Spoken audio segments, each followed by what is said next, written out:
Olá, queridos futuros juristas, como vocês estão? Vamos para o último vídeo da série de Direitos Digital sobre a LGPD, Lei Geral de Proteção de Dados. Agora vamos falar sobre os agentes de tratamento. Vamos lá, mais uma vez eu fiz um desenhinho para entender como funciona o negócio. Temos aqui o controlador, o operador, pode haver um suboperador e o controlador precisa indicar um encarregado. Então vamos por partes. O que a gente tem? Tem o controlador, que ele atua de acordo com seus interesses próprios. Todos eles podem ser pessoas físicas ou jurídicas de direito público ou privado, beleza? Só que tem uma coisa importante, eles têm que ser entidades distintas, não pode haver subordinação entre eles. Ou seja, o operador, ele não pode ser um funcionário do controlador, por exemplo. Ou um outro exemplo, tem uma médica que ela trabalha no hospital e ela atua em nome do hospital, ela é representante do hospital junto ao serviço de armazenamento de dados dos pacientes. Inclusive, ela quem assinou o contrato com essa empresa de armazenamento de dados. Quem é o controlador? O controlador é o hospital, porque a médica está apenas seguindo orientações do hospital. Ela é uma funcionária do hospital, ela é subordinada à diretoria, ela é subordinada à empresa hospital. Então, o controle, não pode haver hierarquia entre eles. Tanto o controlador quanto o operador, eles são responsáveis pelo tratamento que causa dano patrimonial, moral, individual ou coletivo. E eles são obrigados a reparar os danos de acordo com a própria LGPD. Além disso, eles têm como obrigação adequar os processos e as atividades diante das novas obrigações, além de manter registro das operações de tratamento de dados pessoais que realizarem. Beleza? Agora eu vou falar um pouco mais do controlador. Como eu tinha dito, ele atua de acordo com seus interesses próprios, então é ele quem vai definir a finalidade do tratamento, os objetos que justificam a base legal desse tratamento. Ele é responsável pela definição da natureza dos dados pessoais que vão ser coletados, a duração do tratamento, fixação de um prazo para a eliminação dos dados, enfim. Já o operador, que ele precisa? Ele atua de acordo com os interesses do controlador, tá? E ele não tem o poder de decidir nada que seja essencial à finalidade do tratamento. Ele só pode decidir coisas não essenciais. Por exemplo, o operador pode decidir quais são os softwares e equipamentos que vão ser utilizados no tratamento, mas ele não pode definir a finalidade do tratamento. O que ele decide são elementos não essenciais. O suboperador, ele pode existir ou não. O suboperador, o que ele é? Ele é contratado pelo operador para, vamos dizer assim, para ajudar ele no tratamento que o operador está realizando. Então, ele fica condicionado ao operador. Ele atua de acordo com o interesse do operador. Então, assim, o controlador decide, o operador segue o controlador e o suboperador segue o operador que segue o controlador. Então, só tem um que manda, que é o controlador. Os outros obedecem. A relação direta de suboperador com o operador, não tem uma coisa definida direta na LGPD sobre isso, porém, para efeitos legais, ambos vão desempenhar, de acordo com o caso concreto, a função de operador e vão responder para a NPD do mesmo jeito. Então, o suboperador, se tiver algum problema, ele responde como se fosse operador. Já o encarregado, quem é o encarregado? Ele é encarregado ou DPO, é um outro nome dele, que é Data Protection Officer, em inglês, antigo. O que ele faz? Ele é a pessoa indicada pelo controlador para atuar como canal de comunicação entre os titulares de dados, a Agência Nacional de Proteção de Dados e o controlador. Ele faz esse meio de campo. E o controlador precisa deixar o contato dele claro e explícito, de preferência no seu site. Bom, entre as atividades do encarregado, então o quê? Receber reclamação e comunicação, prestar esclarecimento, adotar as providências necessárias. Ele deve também orientar os funcionários do controlador sobre as práticas de proteção de dados pessoais e também executar outras atribuições que o controlador tenha definido para ele. Então, dessa forma, o encarregado ele precisa ter conhecimento da LGPD, de normas comportamentais, de direito público, também das operações de tratamento do controlador, né? Ele também precisa ter capacidade para receber os pedidos e responder eles de maneira rápida, transparente e eficiente. Tem que ter a capacidade para treinar outras pessoas e para fazer uma análise e revisão dos processos para a adoção de possíveis providências. Essas são as atividades do encarregado. Agora vamos para o controlador em si. Quais são as obrigações específicas do controlador? Isso está no artigo 38, tá, gente? A gente entrou naquela última parte dos artigos que o professor destacou, do 37 ao 41. Então, desculpa, eu não falei no começo do vídeo, foi mal. A gente agora está no capítulo 4. Peraí, deixa eu conferir, né? Capítulo 5, capítulo 6, ainda bem que eu vim conferir. Capítulo 6 dos agentes de tratamento de dados pessoais, beleza? Começa no artigo 37, vai até o 40, e aí o 41 fala do encarregado, então por isso que o professor juntou tudo. Então vamos lá. Obrigações específicas do controlador, acha aí no artigo 38. Tem que elaborar aquele relatório de impacto que eu falei no outro vídeo, sabe? O RIPD, Relatório de Impacto e Proteção de Dados Pessoais. Tem que comprovar que o consentimento foi dado pelo titular. Ele precisa comunicar à NPD qualquer ocorrência em questão de segurança. Ele tem que fazer a reparação dos danos decorrentes de atos ilícitos, dar transparência e responder aos titulares dos dados pessoais e indicar o encarregado pelo tratamento dos dados, que é quem vai dar essa resposta aos titulares. Beleza? O que mais? Vamos seguir para o próximo, para o controlador, que tem assim, preciso explicar uma coisa antes de mudar para o operador. Desculpa, gente, eu acabei de fazer os slides, estou gravando sem não ter nem ensaiado, então desculpa aí, tá? Estou tentando aqui o máximo que dá, mas desculpa, algumas vezes fica meio falho. Bora lá.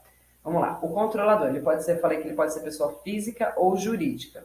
Se ele for pessoa jurídica e houver algum tipo de hierarquia dentro da empresa, o controlador vai ser sempre o nível mais alto dessa hierarquia, já que os níveis inferiores obedecem às suas diretrizes. Por exemplo, uma matriz que tem diversas filiais, uma rede de supermercados que tem atuação nacional, sei lá. E aí eles decidem fazer alguma campanha, a campanha de Natal, sorteio de Natal, e vai coletar dados dos clientes do Brasil inteiro. Por mais que a loja da sua cidade tenha sido o local onde você foi e deu os seus dados, essa filial ela está respondendo a uma diretriz da matriz. Portanto, o controlador é a matriz. A menos que as filiais, né, elas tenham independência e estejam atuando de forma independente. Mas, em regra, quem é o controlador é sempre o nível mais alto, porque é ele quem dá as ordens. E o controlador pode ser também pessoa física, desde que ele age de maneira independente em nome próprio e não se subordine a ninguém. O que seria, por exemplo? Seria o caso dos empresários individuais e dos profissionais liberais, tipo advogado, contador, médico, dentista, fisioterapeuta, nutricionista, toda essa galera que trabalha como autônomo.